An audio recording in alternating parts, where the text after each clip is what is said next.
அஸ்ஸலாமு அலைக்கும். ரமலான் மாதத்தின் 10 சிறப்புகள். திருக்குர்ஆன் ரமலான் மாதத்தில் தான் அருளப்பட்டது. சொர்க்கத்தின் கதவுகள் திறக்கப்படுகின்றன, நரகத்தின் வாசல்கள் அடைக்கப்படுகின்றன, ஷைத்தான்கள் விலங்கிடப்படுகின்றனர். ரமலானில் ஒவ்வொரு இரவிலும் அல்லாஹ் பலரை நரகத்திலிருந்து விடுதலை செய்கிறான். 1000 மாதங்களை விட சிறந்த இரவான லைலத்துல் கத்ர் என்னும் இரவை கொண்ட மாதம். கடந்த கால பாவங்கள் மன்னிக்கப்படும்.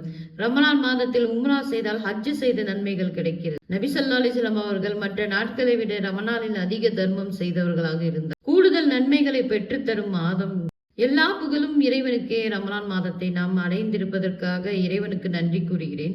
இந்த மாதத்தில் நம்முடைய வணக்கங்களை இறைவன் ஏற்றுக்கொள்வானாக, நம்முடைய பாவங்களை மன்னிப்பானாக, லைலத்துல் கத்ரை அடையும் பாக்கியத்தை நமக்கு வழங்குவானாக.